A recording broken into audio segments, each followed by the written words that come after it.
once they get that first clearing pass, they can hit an outlet man who hits somebody who's breaking down court, and they've gotten most of their points that way so far. So they're doing what they want to do right now. They definitely have a lot of speed on the boards.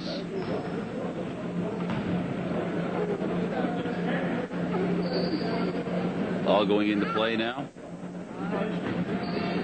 Richard Brewster at the line, shooting twice. I think there might have been a minor little problem with the ball.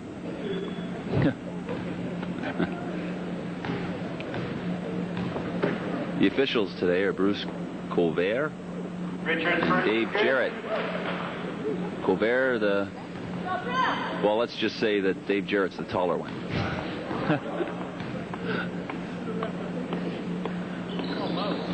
Oh, that was a bad free throw that could lead to a 2, and almost that just didn't pull into the pipe.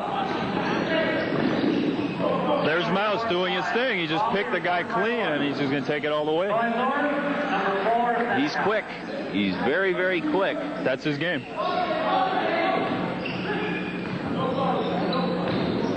Mouse likes to play his defense away.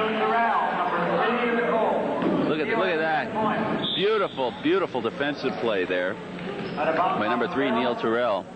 Well, he got lucky coming back on that pass, but at Seneca, even Centennial scores, they come right back and throw the outlet, and he's gone. Centennial figures they'll give it a shot, and it didn't quite work. And they proved that it's not that easy to do. I mean, you have to know where you're throwing that ball, and he's just hoping, I think, that somebody would catch that ball, much like a quarterback throwing to a receiver. That was a bomb with no direction, I don't think. Nice work underneath. They drove the lane beautifully there, and completing that was number 13, Lincoln Bruni. 14 to 15. Sorry, 15 Frank, to 14. I was just going to say that the reason that fast break worked was because you waited for the exact last second before he handed the ball off to him, and he laid it up, easy layup. Well, he gave the look to the other man. It was right. It was a 3-on-1, so he gave a look to the other man, and that sort of drew the attention of the defender, and they played it real well. And Seneca comes right back doing the same thing. The difference now is going to be one for a while, unless somebody sinks a three-pointer or somebody gets one from the foul line. One the difference. 12:53 left in the first half. You're watching the Rogers Sports Event of the week. And I'll tell you something. You went, why'd you go, Because those kind of fouls, again, they're the questionable type, but that was just a case where Desmond got caught reaching just a little bit over. He was a little bit over anxious to try to get the ball, and unfortunately it backfired on him. But that's aggressive defense. That's what you want to see from a player. Those few comments. Lincoln Rooney with 2 points. Once again, Centennial jumps into the lead by 1 point. Look at that. Look at that. You see that coming all the way was swish, swish. Number 4, Lloyd Burns. I told you, he's a monster. Rebound. Terrell. Neil Terrell. I tell you, could you see him playing in that new league with 6'4" and under? I think he'd be a great player. He's like a Muggsy Bones of Washington Bullets. Short men have a place in basketball, and those fellas prove it time and time again. Absolutely. They're not unique in the game. They might be short, but they certainly have a big heart, which carries them a long way. Many of them that do make it as well have an incredible jumping ability, and of course, number 4 for Seneca, Lloyd Burns, is one of those. Maybe a little short on height, but when it comes to jumping side by side, he can jump with the best of them. Yeah, he can get up there, but then again, he doesn't need to do that all the time. What he likes to do more than anything is drive the middle and then either dish off or maybe get a layup. But yeah, he's got a lot of talent. He can do a lot of things, which is what you want from your point guard or your off guard, because him and Desmond seem to switch who's bringing the ball up, but either one can do it. Desmond can jump. What do you think's being discussed in the huddle there? Well, I think right now Craig's telling him that on the one hand the defense is working. They're trapping and they're getting the ball, off the rebound, they're throwing long and they're getting the points, but they're not getting back because Centennial's turning around right back and going back at them, doing the same thing. So all they're really doing is trading baskets, and that's not what you want to do. And, right now they're up by a point. Centennial's up by a point, and they really probably shouldn't be this close. They scored most of their baskets on the fast break. In 1984, Centennial College had the OCAA championship team. And the CCAA championship. They won it all that year, yeah. The place is pretty full of banners. Basketball is really Centennial's main sport. Yeah, I'd have to say that's true, yeah.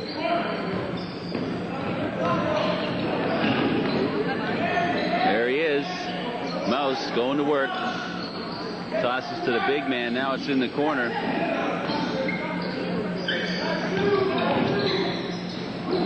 Great pass. Stuff by number 42, Lloyd Coburn.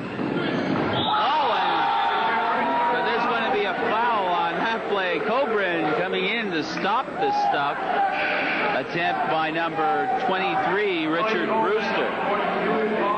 Well, down here on the offensive side, Mark Otto made a great pass to him, and he got the easy stuff. And then coming back, it showed one thing though. He got the dunk down here, and he didn't sit back and say, "Hey, I got a dunk." He hustled back, and he was the guy that stopped the Centennial player from getting a basket on this side. So that was a good hustle right there.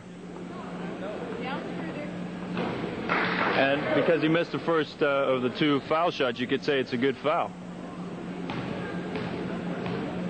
Back at the line again. That one was short. This one might be short again, but it gets a generous little help there from the front iron. It drops in off the back iron. Mouse tried that same play again. It didn't quite work. You can go to the well quite a few times, but I don't think you should sneak there too quick soon after you did it once. Yeah, he might have forced that last drive, but he likes doing that. Score even 22-22 with 10:58 left in the first half, and once again they're going for all the marbles. And I'll tell you something, you keep doing that and you keep making mistakes, the score 22-22, you're going to be looking at the backside of the score pretty soon. Well, at this pace, they're going at about an 88-point pace, both teams. I don't think Centennial's going to stay up that long, but give them credit. They're right in it with Seneca, and Seneca overloaded bench and all, and Centennial certainly isn't going to give up. And knowing Owen Officer, he's not going to let his players give up. They're going to have to mix it up. Both these teams at this point right now are really repeating themselves, and they're going to have to get out of that rut, repeating yourself, because all you're doing really is making it easy for the defense. Garth Faubert, number 25, into the Braves. Garth Faubert coming in for the Braves. He's a good, strong player. Sorry, Frank. He was a key player for Seneca last year. He had what you call quality time when he played. He didn't see a whole lot of time on the floor, but when he was on, he made things happen, which is what you want to see from guys like that. Wilton Grant with the 2. Ball taken by Brewster. Mark Otto is the one that went out on the exchange. Wilton Grant once again, number 22. Score 26-22 in favor of the home team here.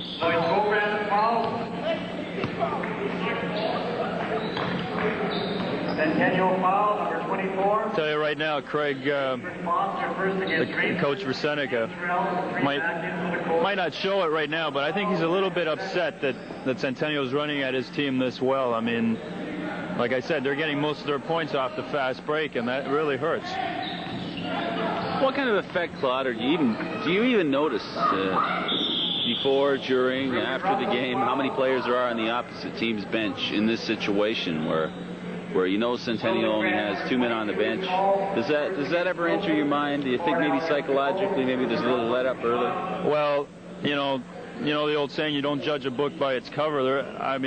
I can't count how many times we've played teams that were undermanned and somehow they beat us or they gave us such a game that we didn't expect. I'm sure Craig mentioned it to him before the game, saying, you know, they've only got 2 guys on the bench. Let's see if we can run at them. But he obviously didn't say it loud enough or something. They, you know, certainly it doesn't sound like his players have heard it, because Centennial's doing all the running right now. So again, it's a credit to Centennial. I mean, they're playing well right now. 26-24, the score with exactly 10 minutes left in the first half. Centennial with a 2-point lead. Looking for 4, but they won't get it. And a travel on the play. Now there's a there's a call that'll give a few coaches in a few places gray hair. I'm telling you, that's at this level, you know, to get a traveling call. I mean, you know, everybody's human. You can't expect nobody to get a travel call, but it still hurts. You know, there's no doubt about the coach. You know, there go, like you said, there go a few gray hairs, and you notice the Owen officer's a fairly young guy, and before the year's out, things like this keep happening. You might see some gray hairs on him. Craig, he's already got some on his beard and on his hair. So. The ball was a little greasy for Floyd Coburn. Squeezed, went out of bounds. Centennial puts it into play. And now Seneca with a steal, picked up by 34. Adrian Henry. Rebound Coburn, and hey, it'll go in. Coburn playing the big man part. Sorry, Frank. That was a good power move. He got the rebound, went right back up, and hit it. Rebound Russell on the shot by Foster. Seneca now once again on the attack. Mouse with the ball. Look at that. He was playing the rebound there. I don't think Coburn anticipated it. If Coburn would have, it might have been a nice play. Yeah, that's the thing, though. You know, when you see a guard cutting through the middle like that, you have to be ready to get the ball at any time. It's very seldom that a guard will go through the lane like that and lay it in himself. So what you're looking for is for the guard to penetrate. You're looking for a pass, so you got to be ready. He missed a little more Hollywood because of that. Oh, he's going to... You know, for a minute there, I thought he was going to pass it underneath, and there would have been a Seneca player all alone to make the basket. But instead, he decided to shoot. That was number 11, Desmond Rowley.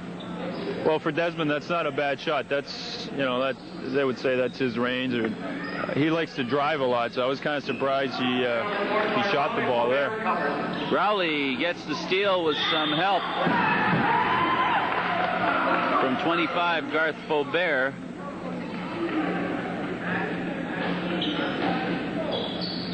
Centennial will put into play here. 26 up. The score, 8:31 left in the first half. You've just joined us. Seneca in the dark jerseys, Centennial in the white. You're watching OCAA men's basketball, Division I. Seneca coming in, 6-0 record. Centennial 4-2. Lincoln Rooney, number 13, is called. And I think Adrian Henry's probably thinking to himself, you know, I should have made that basket. We shouldn't be up there shooting a foul shot. He had an easy layup. And he knows it. Ooh. Not much arc on that ball. Like a frozen rope. But if they go in, you know, that's what counts, I guess. I think we're going to shoot another one. Yeah, encroachment. Let it count. Obviously deeming that the Centennial players would have been called on that play, so the basket counts.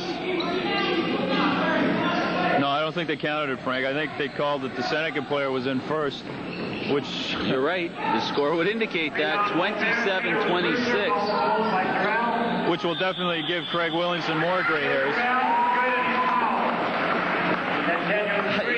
You would think that, I find it hard to believe that a teammate would do that. I mean, he's your teammate. If you don't know his delivery... First against Garth. It's just a momentary mental lapse. I think you practice 4 days a week for 2.5 hours a day, and then somehow when it comes to game time, you've got the uniforms on, you've got a referees on the court and everything. Sometimes you just might, you know, freeze up a bit or just forget something that you do in practice every day, or get a little ahead of yourself. Yeah, those are things that shouldn't happen, but. You know, that's part of the game. Gobert with the pitch underneath, and we're going to get another travel call.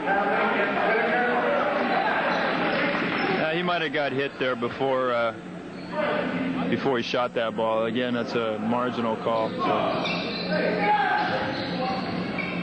Centennial now looking for the bomb, and they'll get it. Oh, what a basket! What a basket by number 13, Lincoln Bruni.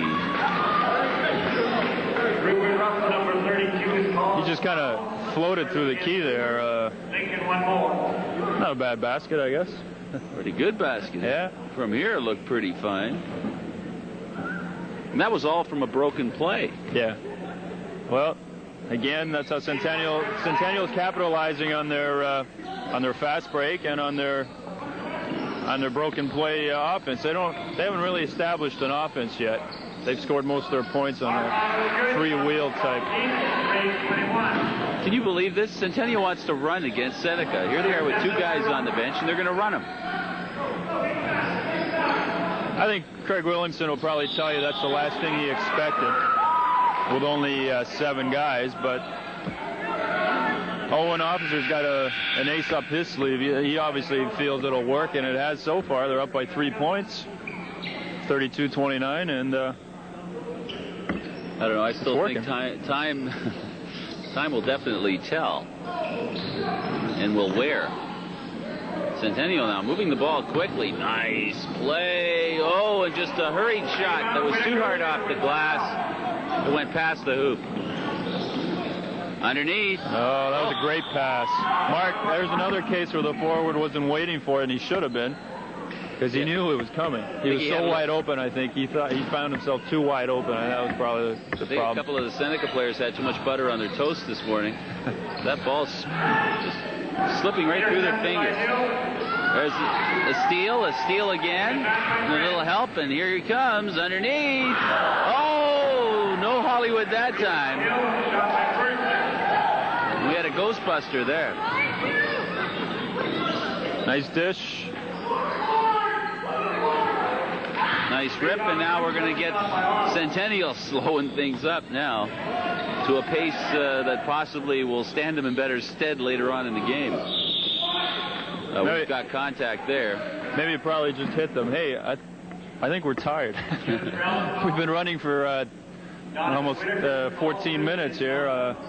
Let's slow it down a bit. Well, he was at center court, and he looked back, and there were his legs at the free throw line. I think I'll slow down, wait for my legs to catch up. Good pace, good pace. If they can maintain it, sure, they're going to play well. But we're talking human beings here, not machines.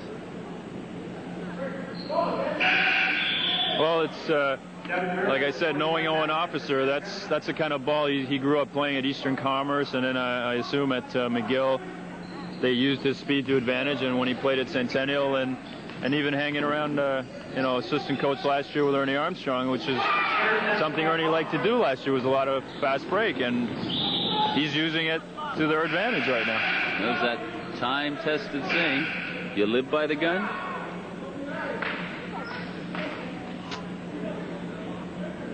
We're going to have someone at center stage here at the top of the key, taking the spotlight. Wilton Grant. Yeah, Wilton Grant. And Wilton Grant is one of the veterans of this team. This is his 3rd year. He, along with Neil Terrell, they've been here for 3 years, so I guess all the onus of leadership and everything falls on their shoulders, and right now he's doing a good job. He's leading Centennial to the lead right now, and he's primarily the one bringing the ball up and doing all the setup at the offensive side, and it's working right now.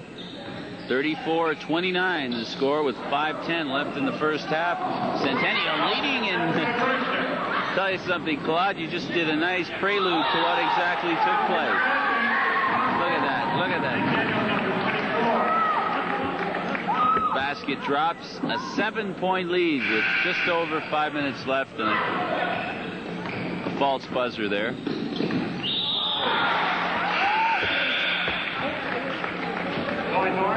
You know, Seneca seems to be having trouble. Maybe it's the lines, and maybe it's the dimensions of this floor. I should say the gym itself, not the floor. They seem to be running out of space real quick. Well, knowing from experience when I played here, it's a definite change from playing at Seneca. The gym is certainly smaller. And whatever you practice at the sports center, you come back here and it's, whoops, what happened to the lines that were there? And it's here, and now it's there. So, yes, great pass. The reverse layup dropped easily by Desmond Rowley. That used to be my favorite assist. I used to just take it out of the line there and just gun it down like Marino, and hopefully they'd score. Right now, Centennial seems to have a very, very hot hand. Look at this. Mouse found a crack. Great pass. And once again, Rowley with 2 will make it 38-33 for Centennial. I'm telling you, Seneca's trying to come back a bit, but even when they're scoring, they're not getting back on defense. And every time Centennial takes the ball out of bounds, they're looking down court, and that time you just miss somebody. You know, you can't do that. You have to get back.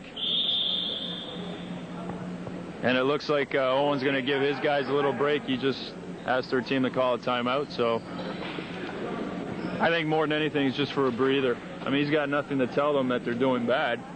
They're up by 5 points, and they're doing pretty much what they want to do. I think he just wants to give them a breather. You'll be using all his timeouts today. I think so, yeah. That's safe to say. You know, when you look at it, you've got Seneca riding a perfect record of 6-0, and you've got Centennial that are playing good ball. They don't want to be 4-3. Obviously, they want to be up towards the top. Seneca, on the other hand, hasn't lost yet, and not that they're due to lose, Claude, but the pressure's got to mount on you. The more perfect your record ends up. Well, I think more than anything, Centennial's looking at it this way: if we win, we're only a game out of first place. They'll be 5-2, and Seneca could be 6-1. So they're definitely shooting for something. Not that Seneca's got nothing to shoot for. Obviously, when you're at the top, you can't go any higher. It's harder to stay up at the top when you're in first place, and maybe that's what they're fighting more than just a game. The fact that, hey, we're in first place, we got to stay up there. And then if you're in first place, the opposition keys on that. Nothing that motivates another team better than knowing they're playing the top team. Gobran with the 2. Strong move. Just ripped that board down and went right back up. That's what he's in there for. The lead gets slimmer. It used to be 7. It is now 3, 38-35 in favor of Centennial. And they're going to give the ball to Centennial here. The thing I'm surprised about is when Centennial's come down to a half-court game, instead of maybe slowing up and waiting for a good shot, they seem to still want to do the fast break thing. Even when they're at a half-court, they're just shooting the first open shot they get, and that's not the way you win. You know, you look for the best shot you can get, preferably a layup, but they're not being patient. Just under 5 minutes left in the first half. Seneca make that Centennial putting in. I finally got caught with the white and black jersey. Nice rebound. Nice rip off the glass. We're going to get a foul on the play. Well, Frank, you know why it looked like a great rebound? Because nobody boxed him out. He just walked in there and got the ball off the boards and said, "Hey, this is nice. Thank you. Is this my Christmas present already?" And so now he's on the line. Delroy is built more like a football player. So needless to say, who's going to box him up? Well, you know, Seneca's got the guys for it. And, you know, no matter what size you are, you should be able to box out anybody else if you do it properly. I mean, with no disrespect to Mouse, he should be able to box out anybody he wants, and he has. And I've seen other guys do it. The size has no limits as to what you can do if you do it properly. Except for the pain that you might incur.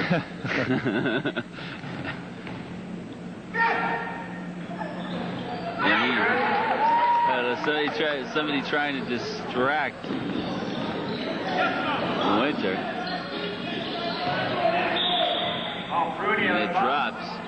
39-35, a 4-point lead with 4 minutes, 30 seconds left in the first half.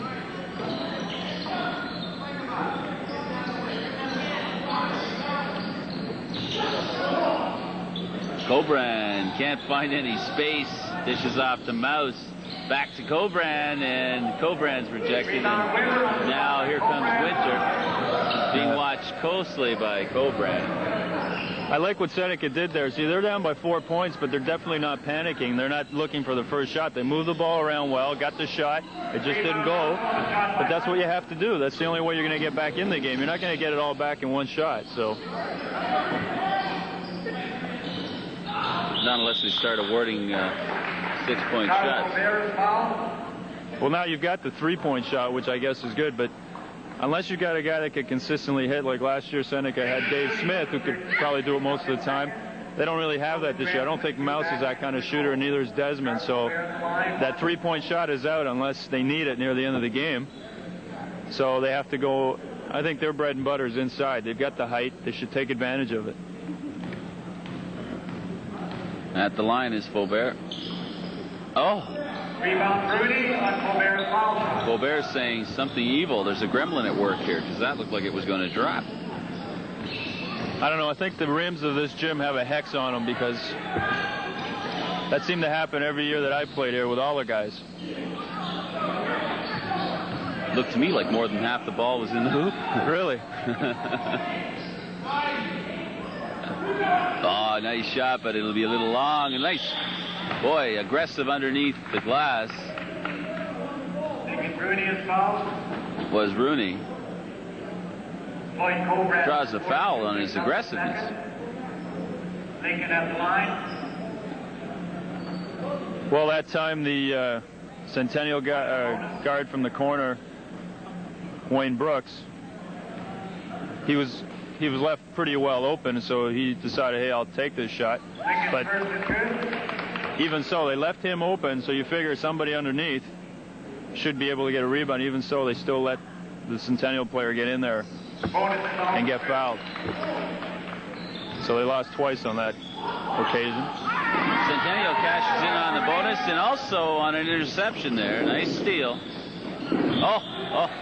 And we had... They're going to call it was touched by a Seneca player on the way out.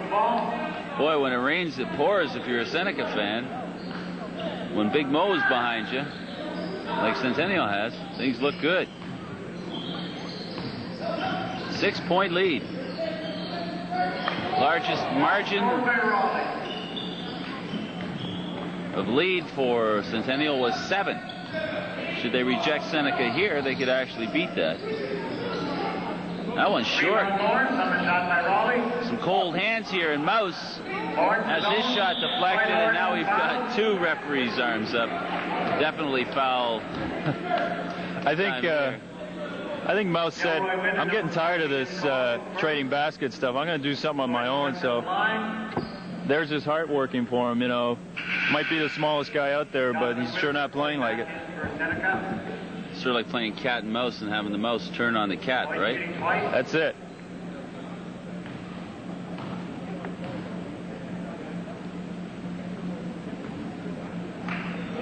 Now we know Mouse's mom's probably really upset right now. His name is Lloyd Burns. Mrs. Burns, sorry. Lloyd second is good. Well, he likes, he likes being called that, I think. I'm kidding, and I hope his mom has a sense of humor.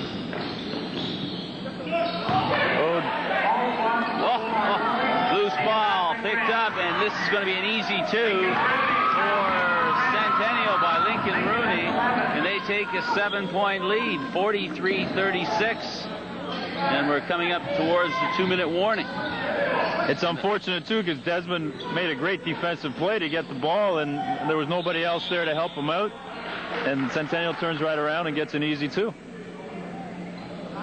43-36. They equal the previous lead they had earlier in the game, earlier in this half. 7-point lead. They lead 43-36. Both teams are in the bonus, and that's why you'll see at the line number 13, Lincoln Bruni. Lincoln misses that. So it ends up just a 2-point play as opposed to a 3-point.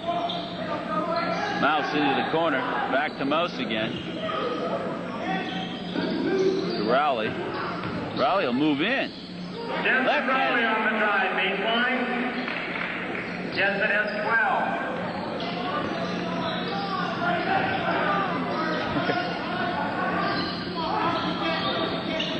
Centennial on the march once again. Long shot. Air ball. Rebound Lawrence. Finds iron, but that's about it. Moving in now is Rowley, and there's another 2. 40. Oh, here we go. We're going to get an intentional foul right there. To 40. Now that is a silly, silly foul. Wayne Brooks got a little shove when Seneca was going back, and he took exception to a turnaround and gave the guy a bad elbow. And so now Seneca was down 5. They can cut it down to 1. Owen Officer is livid at the bench. He saw a 7-point lead maybe now come down to, if you can extract this from your mind a little bit, a 1-point lead. And this was only just 30 seconds ago, and they had the 7-point lead. And not only that, but Seneca is going to get the ball back after they shoot these foul shots, so they could actually take the lead. Talk about a big swing. Quick turn, too. Man. 2 really nice foul shots by Faubert, showing great technique along with his perfection.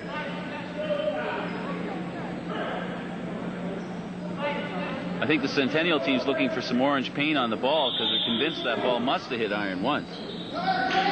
But it didn't. Nothing doing.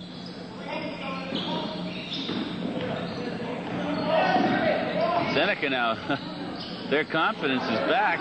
Centennials is going to be suffering a little bit. Look at the aggressiveness under the boards. And Centennial now is sort of skipping a beat now. I think Seneca's starting to serve notice that whatever's happened till now might cease to happen because they're hitting the boards like crazy. They haven't done much of that the whole first half, but if they start doing this and it carries over into the second half, could turn out to be a much different game.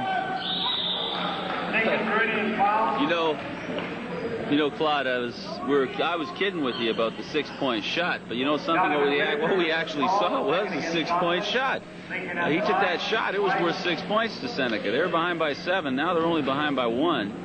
And no matter what Centennial does here in the final minute and 20, Owen Officer is going to have to yank these guys by the shorts and say, hey, guys, come on. It's all right. He's going to have to put that bad call behind him as well. Yes, and because they've only got 7 players, I think somewhere along the second half, they're going to start having to worry about their foul situation. You know, they lose 1 or 2 guys, and they're going to be in real trouble. Loose ball picked up by Faubert. Oh, a bad giveaway pass. And now Centennial makes a bad inherent play as well. They just returned the favor. It's that Christmas spirit, you know. I think so, yeah. It's infected the court. Faubert is stripped of the ball. And now both these teams having difficulty completing the play. Still difficult. Rebound picked up by Seneca. 48 seconds left, and we're going to get another foul. And Claude, that was really unnecessary, especially when you look at the bench strength that Centennial lacks. Yes, that was a case where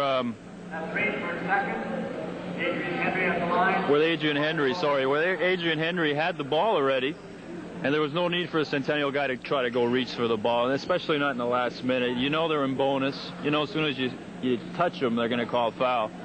So that was kind of a bad foul. It's a good foul for Seneca. Now they can pull within 1. Seneca doing well from the foul line. Look, there's that rope again. Yeah, but you can see the confidence when he shoots it. It doesn't seem to matter to him where the ball is. He knows it's going in, so I guess that's what counts. Generous front iron. Another steal, and he gets it back, and he could end up with 4 points in the span of about 10 seconds. But he doesn't, but a teammate does. And guess what, folks? We've got a new leader. Wasn't it just a short time ago we were telling you how Centennial was playing so well with a 7-point lead, looking like they could go into the half with the lead? And now they're going to fight to stay even with Seneca here. Well, Desmond Raleigh's playing like a man possessed. He's scoring points. I'm pretty sure he's leading Seneca in the first half. He's scoring points from everywhere. And that last time, that was a great tip. He came out of nowhere, flew in and got a hand on it, and that's all it takes. And the ball went in for him. You know, you're looking at two teams. We're very close at this point. The guests, Seneca College, are ahead by 1, 46-45 over Centennial. We've watched some foul shooting, and I'll tell you something. The major difference is Centennial's foul shooting. It has betrayed them. They're even up. 27 seconds left. 46-46. And no doubt here Seneca's going to play for the last shot. There's no 30-second clock, so they can wait right down to the last 5 seconds. I think they're going to open it up for Desmond, unless he gets a bad pass like that. There goes my theory. Here comes Centennial with a quick 2. And the buzzer goes. And, you know, we figured this is how the first half would end up. But we went a long way before we ended up here, Claude. Unbelievable. I guess that last basket kind of symbolizes the whole first half. It just went back and forth, back and forth. Seneca was down 7 points twice. They came back. They were at the beginning, I think they were up for a while. And it's just seesaw, and now the home team's up by 2. Well, it's 48-46. We're talking about a team, Centennial Colts here at home, and they're 2 men on the bench against Seneca's 5 on the bench. Will it wear? We don't know. So why don't you stay tuned with us and continue watching this OCAA Division I men's basketball game from the Centennial College. We'll be back in just a few very short moments. Rupert Russell's replaced him in the lineup. I think what you said in the first half may come true to form, and there's going to be a problem with Centennial, and that'll be that their aggressiveness as this half wears down could be taken away from them, not willingly and not accidentally. Needless to say, with only 2 guys on the bench, they've got to stay away from serious foul trouble. So look for Seneca to up the tempo of the game. I know that would be a coaching maneuver. Get things moving really quick. Well, I think Craig at some point is going to have to say, yeah, let's go after them. We've got more guys than they do. You know, we're faster, or they've shown that they're faster. You know, Centennial's definitely holding their own, but absolutely, Seneca's going to have to take it to them. Even though it's a 1-point game, it's probably a case where if Seneca really plays at their potential, they could be up by, you know, 9 or 10 right now. But, I mean, Centennial's playing a great game right now. One of the advantages that Seneca has is their bench strength, and it has quality as well. So if you're going to play it a little physical, they're not going to worry too much against any opponent. And today, the fact that Centennial only has 2 players on the bench just emphasizes that fact. Well, here's a guy I think Craig's saying right now I'm going to start to try to come back to this game because he just brought in Mouse, and no better person to spark a team. 3 points out. Seneca looking to pull within 1 with a 2-pointer, up even with a 3-pointer. Will they go for the 3? A little pump fake. Now they're underneath. And Cobran with a moonshot. Hey, he just lost his steps there. I think he wasn't sure if he wanted to take a layup or a shot, and he got kind of caught in between. That one was closer to the basket than the man.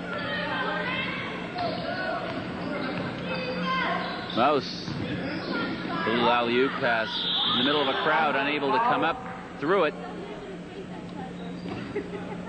was Rupert Russell, and he'll go to the line. That was a good pass from Desmond. He took the ball to the corner, faked like he was going to shoot, drew the defense to him, and saw Rupert Russell cutting through, gave him a nice pass, and he got fouled. That's good team offense. He doesn't have to score all the time. It's nice if he gets it, but just the way they ran that offense, that's what you want to see.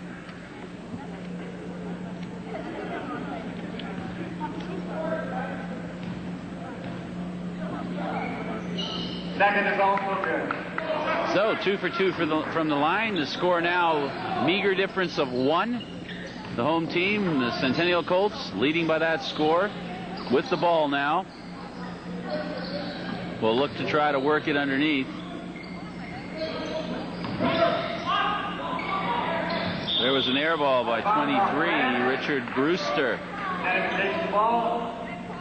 I think he forced that shot. He really didn't have to shoot it. He had time to look around for somebody else, and now Seneca can come back, take the lead. So, again, the seesaw affair continues. And the Cobra goes to work. He stung him there.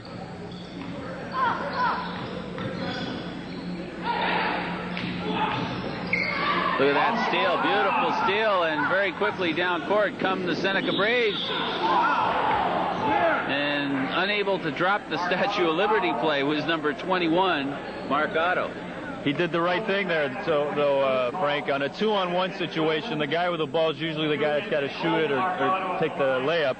And he kind of faked he was going to, he gave a look to the right side like he was going to pass off, and then took it right up the middle strong. He got fouled. That almost went in for him.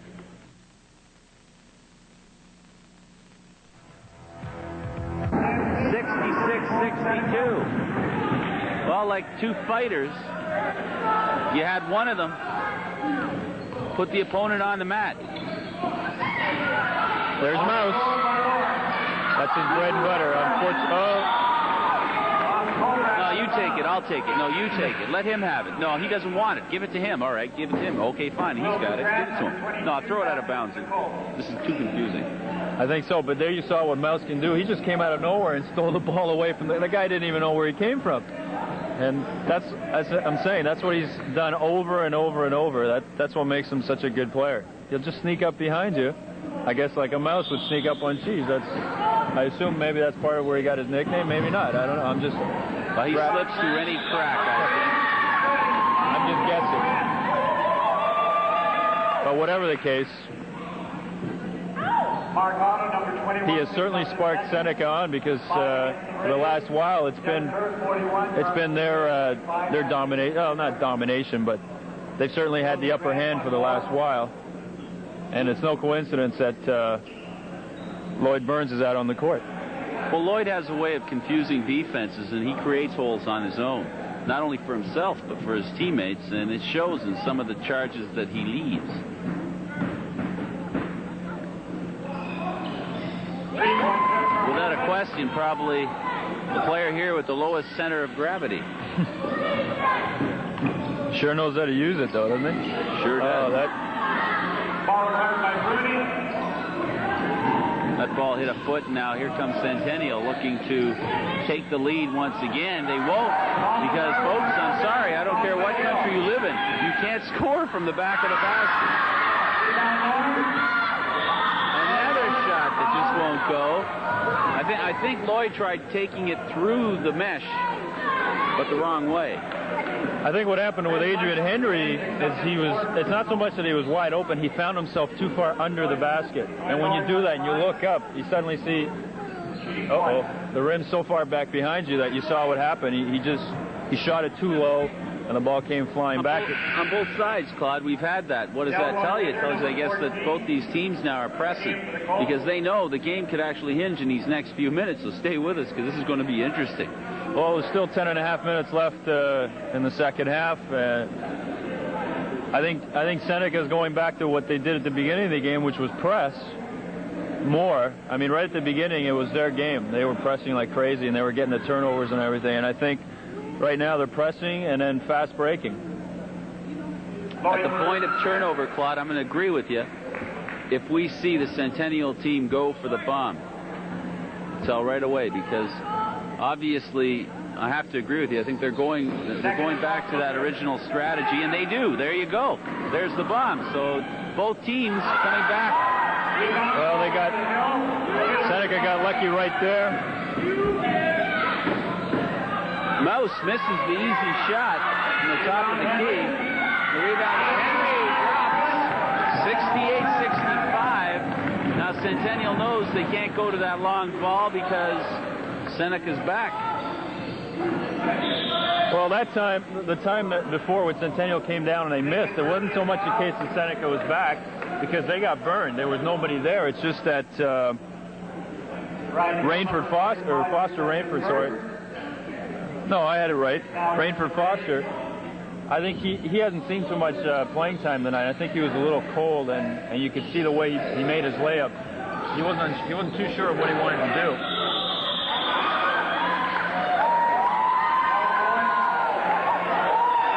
Here we go, a little frustration now.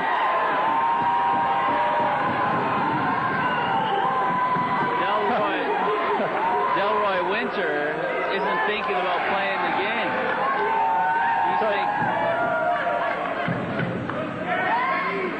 I'll tell you the funniest thing about the whole thing is Mouse was right in the middle of that. He was the one that tried to start up a scrap with Lincoln Bruni, and when the refs came in to break it up, Mouse just kind of walked away and was like, "Who, me? What did I do?" You know, and everybody else is fighting for him, and he's just standing around watching. But that's what Mouse can do. He'll get guys upset. He'll get on your nerves. You know, he's just like a little rat, like a. Oh, now he's grown from a mouse to a rat. I hope Mrs. Burns isn't listening. He's aggressive. I tell you, he can do so many things. He's one of those guys that you hate to play against. You hate him, but you love to have him on your side. Absolutely. 2 points.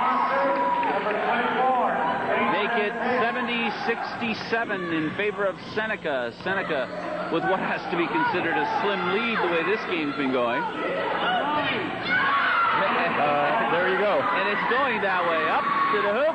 And he's a little lackadaisical on that play. And I think number 24, Rainford Foster, is going to be talking to himself. In fact, there he is now, talking to himself.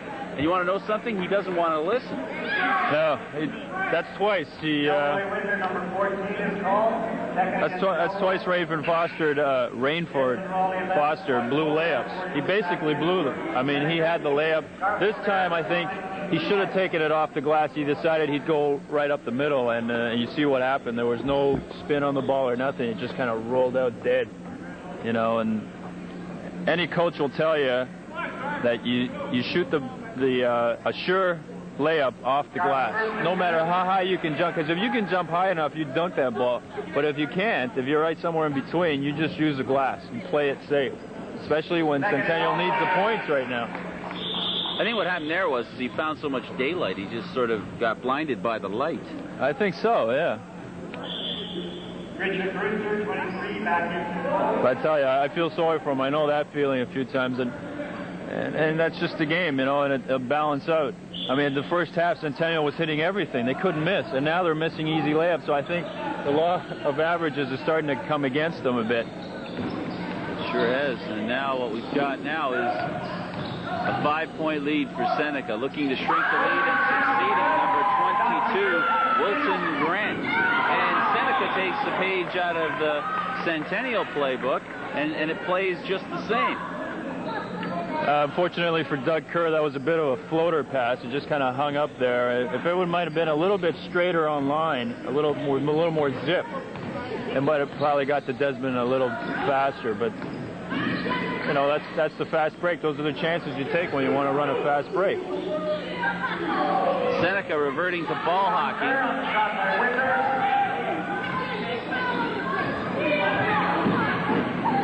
Here goes the little man. Spin on the ball, doesn't let it out. Oh. And we've got a jump ball call. I mean, I know I played for Seneca, but I don't care who's watching this game. I think that anybody will tell you the ref got blocked out because Floyd Colburn definitely got hit on the arm. That was not a jump ball.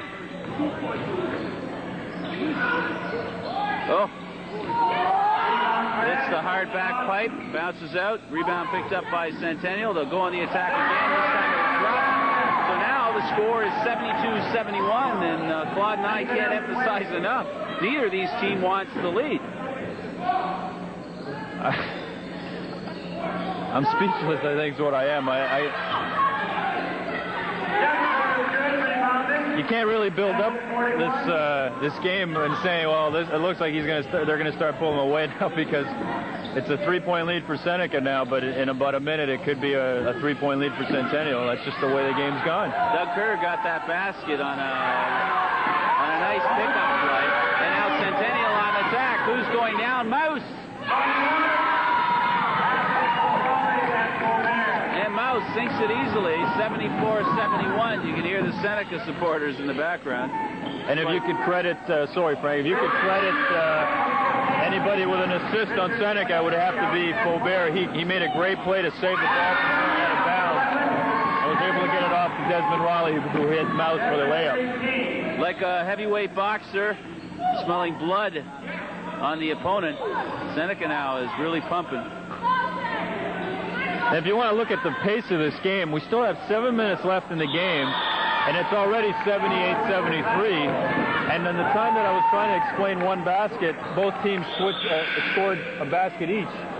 So we had 4 points scored in about 30 seconds. And at this pace, one of the teams is going to hit 100, unless they slow it right down. But if they just keep going like this, you can't say which team, but one of them is going to hit 100. Maybe both. Seneca at this point is going to slow the pace up. I think Williamson will have told him, hey, look, you got a 5-point lead. Let's not get AWOL here. Yeah, there's no reason to run with these guys now.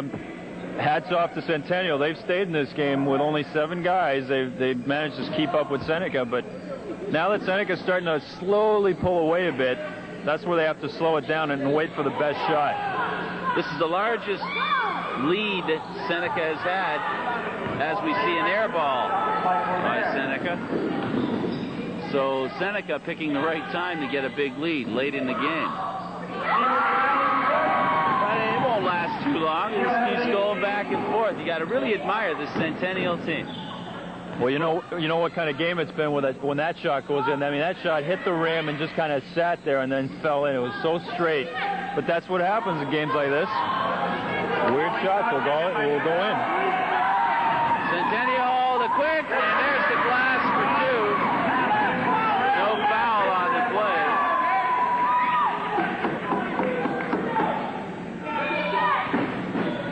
78-77. Better check the batteries in your pacemakers, folks, because I'll tell you right now, this one here is going to be a dogfight.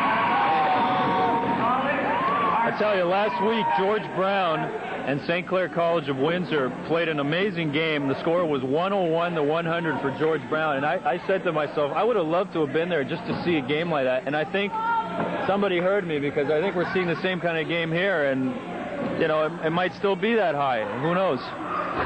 Plenty of time left. 5:34.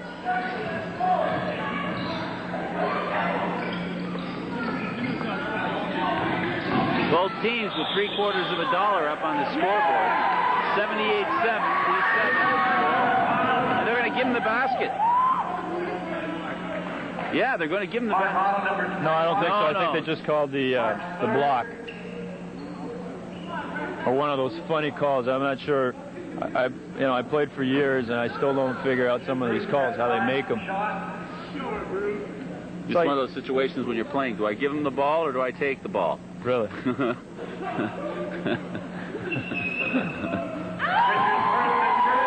Centennial figured out the right time to straighten up their foul shooting. That's hurt them. It hurt them early in the first half. They were missing a lot of their free throws. Seneca on the other side were sinking all theirs. And that's really what kept the game as close as it was. Not to say that Seneca played badly, because I sure wouldn't want to take anything away from Centennial. They're full value for what you're seeing right here. 79-78, the score in favor of the home team, the Centennial Colts. I think it's safe to assume that both teams left their defensive game plan in the locker room tonight. It's all offense.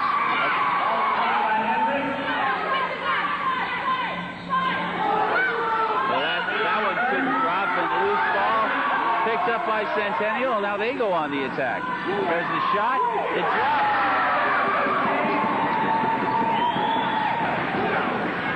I don't know now. Talk about the swing now. There's a 3-point lead for Centennial. Centennial scored the last 8 points. This is quickly turning into one of those games where he who has ball last will win game. Now that was a big basket by Floyd Coburn to get them back. If Centennial had scored another basket, you know, to give themselves a 3-point lead again, you know, the momentum I think would have definitely shifted Centennial's way. It's still Centennial's momentum. They're up by a point now, but.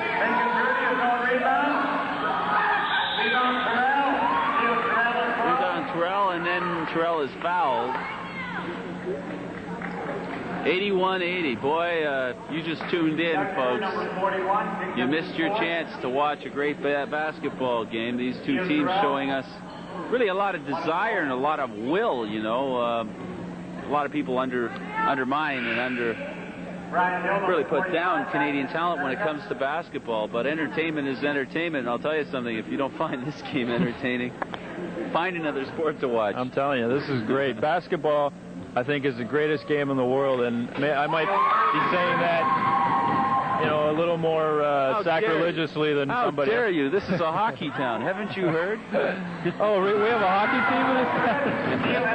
I'm sorry, I forgot about them. No, you're right. Basketball is such a great game for two very important and significant reasons.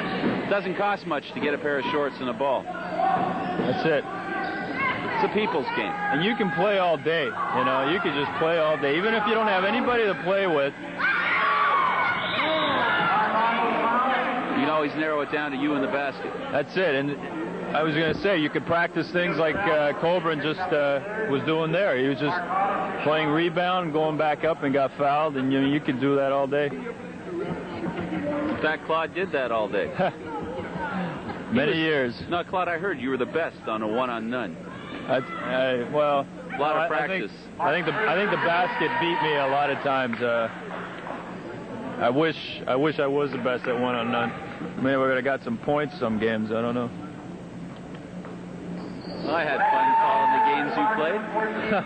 By the way, Claude does some reports for us on Rogers Sports Week, seen on Tuesdays at 8 p.m. live. And you do a good job.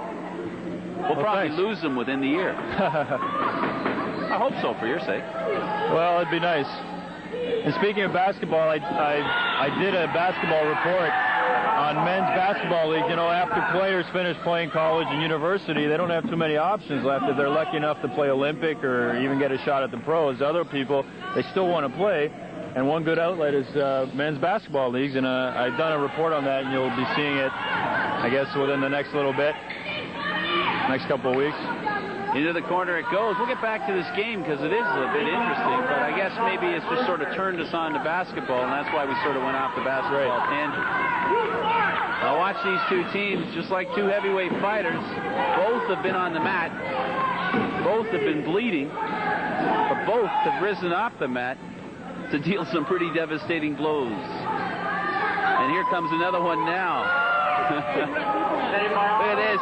Nicely kept in play. Unfortunately, it's intercepted by Centennial, and Centennial now will go on the attack. What else is new? Oh, what a play! And there's Coburn ripping down another one. Cobra. He's the man.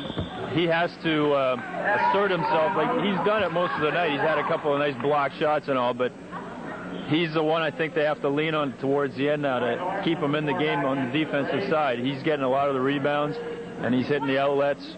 And on the offensive side, too, he's got to hustle his butt from the defensive side to the offensive side and score some points for them. More than it. I think what Craig Williamson's probably telling them right now is try to maybe not hurry a shot, but try to score as quick as possible, get on them defensively, really press them hard, and then if you have to, foul them, because they're in a bonus situation. So as long as you don't go after them and try, knock their head off, because in that case they get two shots and the ball. What you want to do is just maybe reach enough to get the foul and force them to, miss a foul shot or whatever. They definitely have no choice. They're going to have to be aggressive, yeah. And aggressive is the only order of the day. There are 31 seconds left. The shot clock reads 30 when it resets. So basically, there's going to be a second possession, but it won't be much. Not much, that's right. Not if the whole shot clock's used, but I don't think it will be totally used. I figure the shot clock will be around 22, or I should say a time left, about 22 seconds. We get a shot here in 9 seconds. There it is. And a foul on the play. There was a quick basket. Now, if he scores that and goes to the foul line, he could have tied the game, but I think that was a set play. I strongly believe that was a set play. Because let's face it, Seneca does not have anybody on the bench who can hit a three-point shot. They don't have a Dave Smith like last year. All right? Unless they have to shoot the three-point, like unless they come down to the last 5 seconds and they need a three-pointer, then I'm sure they'll try it. But right now, they're content to throw it inside and draw the foul and try to get back in the game that way. They're probably looking for which one was the altar boy at church. You were an altar boy, weren't you? Let's have him toss it. And the thing is, only 2 seconds went off the clock, and now it's, I guess you could call it pressure shots for Doug Curry. He's got to hit them both. Certainly got to hit the first one. Okay, because if he misses the second one, they're still only 2 points back, but he's definitely got to hit the first one. Well, let's assume this drops. That'll make it a 2-point game. That'll make it a 2-point game, which will mean then what will Seneca do? Will it try to take the ball before it leaves the Centennial zone, or try to hang back a little bit and look for the steal? Well, I think if they miss, got to roll there. Now, if he misses here, I think they have to get on them right now. They cannot let them walk the ball up the court because you just kill some time by that, and it's under 29 seconds. There's no 30-second shot clock anymore, so they have to get on them now. Seneca with the ball.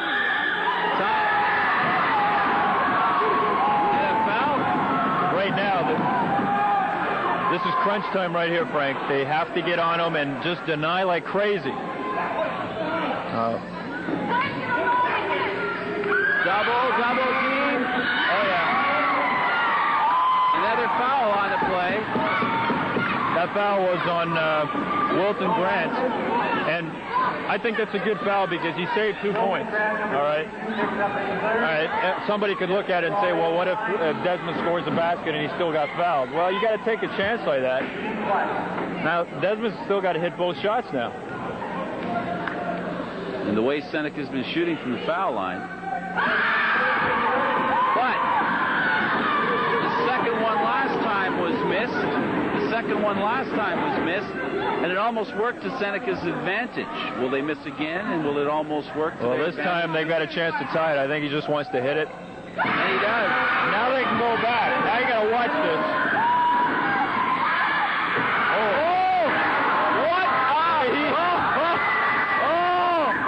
What you just saw! 10 seconds left. 10 seconds left. The clock ran down another second. I don't think that Centennial guy wanted to be there. He just ate that ball for breakfast, okay? Lock, stock, and barrel. That was it. That's the best block. One of the best blocks I've ever seen in my whole life. I swear to God. You can count pros, you can count NCAA. That was one of the best blocks I've ever seen. It was a great, and you know, he didn't just block the ball. He wasn't looking to foul the guy. He just went for the ball, and he just got the ball, all ball. That's the perfect block. It was amazing. I'll tell you something. It's 91-89. Now we've been telling you through this whole game. You know, I'm getting a little bored with it myself. That this game's been really exciting. You know. It's been pretty exciting. No, I don't think so. I've just lost my voice the whole night. But, you know, we're talking about the century mark now. If Centennial happens to come back and tie this game when we go into OT, real good shot. But I don't think Seneca wants any part of that. I think they'll just be happy to sit back and then, you know, wait for Centennial to take a shot. And I think the most important thing that Craig Williamson's probably telling his guys now is don't foul the shooter. If a guy wants to shoot the ball, let him shoot it. Maybe get a hand in his face, but don't try to go for the block. All right? A tendency some people will have is after one guy's made a great block is everybody wants to block the ball. And that's wrong. And now they've got the lead. They're in the opposing team's gym. You know, this game's been back and forth, and now they've got, I guess, momentum on their side. They scored the last 4 points. Just they got to play their best defense of the game right here, the last 9 seconds. Coach Owen Officer has one thing against him here, and that's that the big play, at least the big play they've been trying to push, was the deep ball. Now with this timeout, that's eliminated. You're not going to see a deep ball coming off a timeout. Well, I mean, it might still be there, but I think Seneca... That would be foolhardy to do it at this point. It would be. You know, if Seneca gives you the room, that's fine. We see where Doug Kerr is playing behind center, so that's not going to happen. He's the safety valve there. He's way back. He's playing like a rover. Nothing's going to get by him. So they're going to have to work the ball up with 6 seconds left. They're underneath, and it's dropped. With 3 seconds left, they're going to get another timeout. That'll move the ball up a few feet. And all right. That's it. I can't take this anymore. I'm going home. We'll talk to you folks later. This is ridiculous. Well, come on, guys. What are you trying to do? Prove you're professionals? God. Outstanding game. Says, grow up. What is this? Can we talk? I mean, this is outstanding, but the thing there was Craig, I think, overemphasized that you don't foul the shooter because the defender just let him take the shot. It was an easy, he got basically an easy layup. Once again, the clock ran again. Yeah, they're putting it back up. It showed 3 seconds when I looked at it, and I saw the timeout signal by the Seneca players. It was more than one of them that was doing it. And I looked up at the clock again. There was 1 second left. Now, before you start thinking I'm on Seneca's side, you'll remember that I mentioned it as well. When the timeout was called by Centennial, it dropped an extra second as well because the second clock reacts only to the official. They don't react to the timeout signal. And what could happen, too, sometimes, in fairness to the people running the clock, is if the timeout gets called at the 3-second mark and then they go to flip the switch off, the clock might have already started for 2. And so it's not their fault either. It just got caught in between. So we've had that readjustment. There are 2 seconds left on the clock. Enough time to put the ball in play and to toss it. And a step or 2 as well. This is basically not quite a Hail Mary, but with 2 seconds left, you've got enough time that you hit a guy at center and then hit somebody for a long shot. That's all you've got, really. So let's see what Seneca does here. Well, he's going for it all. And they won't get it. 1 second left. And you know what? That almost worked. That was a real good pass. He just couldn't handle it. Well, I think the dispute there was that ball touched by a player that was out of bounds? If so, the ball would go to the other side. And there's no timeout left. Boy, that can hurt. They still got a second. You just basically throw it in and shoot and hope. That's all. Let's see what happens. See who gets the ball here. My guess is... I think these guys are really trying to raise the roof. On that play, they wish that it was. This is extremely low, but you know that's all you could really do for that 1 second left was to throw it long, and unfortunately you got away from the player, and it just went wild. We got a little note from our producer. You know, this is a 2-hour package, and Steve, I hope you don't mind me mentioning this to the folks on the air. And as he slipped me this note on a napkin, says, "Go for a long close, and then go for a break." I like the break part. I think I could use one after tonight. You know, like, go for a long close. We're not going to have time to probably stay on the air. So if the game's still going on, and all of a sudden you see Mel Lastman, we apologize. Because this game may go to eternity. I mean, wee hours of the morning, I think. These guys are intent on proving that they have stamina.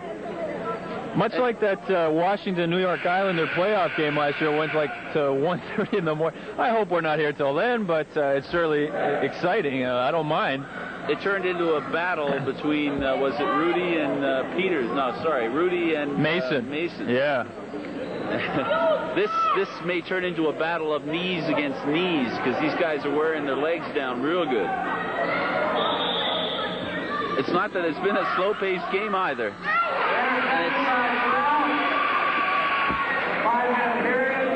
Well, all you can say is no matter what happens from here on, which will be a 5-minute overtime, Centennial has played a great game. Well, both teams have played a great game, but I think Centennial has done more than anybody thought they were going to do. They played the 5 minutes, irrespective of what happens, who scores first. That doesn't mean anything. It's the score after the 5 minutes are up. That's right. So don't be looking for no quick basket here, folks, because we do have some time left. There we go. Difference is 2. 96, make it 3. I'm sorry, a 3-point play. 96-93. I can't even keep track of the score. I know. anymore. The last guy that shot for Centennial hit a 3-point shot. I think I even said it, too. That was Richard shot. Brewster. Who hit the 3-point. Going after the ball. Oh, Mouse goes down and a travel called against him. Still a 3-point difference. 3:12 left in this game. Now, should they still be tied? Do they go to another OT? Absolutely. So it's not in this game, like Paul Morris says at the Gardens, in this period. 3:12 left in this period, and that's all it is. Which could be the last period. Swish, 2 more. 96-95. 3 minutes left in the first extra period. That was a good break for Seneca. They had one guy back, and he guessed right and forced the Centennial. I mean, the Centennial player didn't have total control of the ball, but he forced them enough to redirect his pass. And guess what, Frank? They've taken the lead again. Oh, ho hum. It's too predictable, Frank. I don't know. 97-98.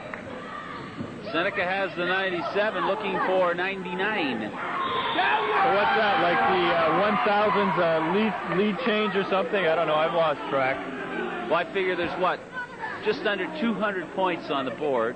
I figure about 212 times the score has changed. Your guess is as good as mine. I'll take that. Or I should say the leads changed. Yeah. Seems that way anyway.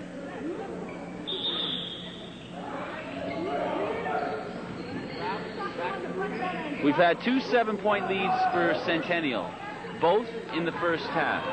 We've had a 5-point lead for Seneca. And in this opening period of overtime, Centennial has had a 5-point lead by getting the first 5 points of this extra period. And now the score is 197. 3-point lead. There's still 2 minutes left. I don't think Craig Williamson's going to panic just yet. But this is what they got to do. They got to press like this and hopefully get the ball like that. That ball changed hands as many times as the lead has in this game. 99. 1-point lead for Centennial. 100. Looking for 101 and 2. Working it outside. Seneca does not have to foul here or do anything stupid because the shot clock is still in effect. There's still a minute and a half left. And it's 101-100. Both teams have surpassed the century mark. Unbelievable, Frank. I think this says a lot for college basketball. Mouse looking to increase the lead.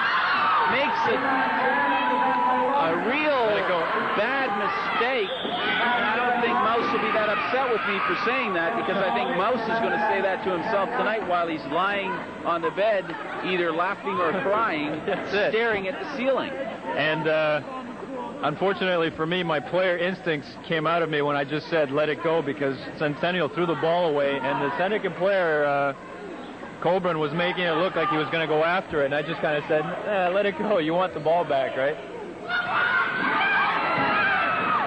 Throw a steal, pick it back up. I think Mouse was teasing him. He said, here, come on, take the ball, and then he said, nah, I want it back. Well, you know that Mouse is closer to the floor, so he can play those bounces off the boards. That was a tough shot. I mean, if Rupert Russell puts it in, it's a great shot, and because he missed it, it's a tough shot. Their outside shooting hasn't betrayed them. It's been doing wonders for Centennial, and now Seneca will try to work it inside, their strength. Ball loose, picked up by Centennial, and stolen by Seneca, going in. 103-102. Seneca leading. And wait a second. Wait a second now.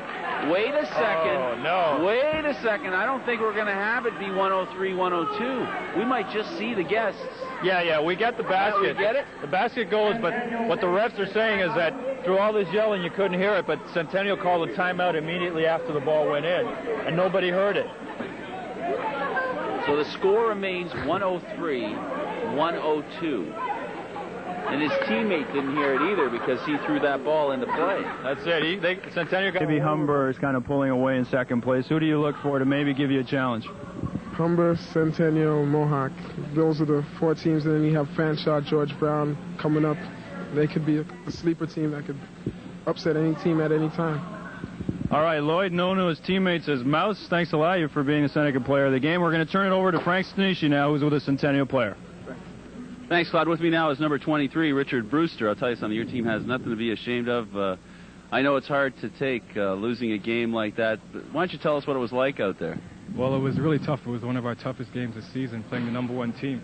I think that we played well, but it was a tough break at the end, but we're confident about the rest of the season now. All right, Richard, there's 2 ways to take a game like that. You can really let it hurt you and maybe cause a slide. You think maybe, though, you guys do remember, there are only 7 of you. There are 7 heroes out there. We couldn't bring all 7 of you out. We brought you. You were pretty well the star of the game for the team, but I think the rest of your teammates did a really great job. Yeah, I'll have to agree with you on that. It was a definite team effort.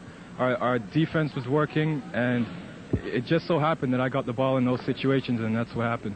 Was the plan to try and make the ball work more than you guys because you were shortchanged a little bit on manpower? Exactly. That's what we tried to do. We were short. We lost some players, and what we tried to do was run them, just to work our strategy, and that's what happened. And do you think maybe possibly because we were short on bench, you had to maybe towards the end drop a little bit in the aggressiveness department? Well, in that situation, I think the team was more or less pumped up. The bench situation, I don't think it really mattered down at the end. Maybe as fatigue, but we just dug deep. We dug deep. You guys dug really deep, and I'll tell you something. A little toss here or there, and this game could have ended up in reverse. Yeah, well, that's the way things go. But we'll be back next time, and we'll just try just as hard. Great basketball. I'll tell you, we really enjoyed it, and congratulations on playing a great game.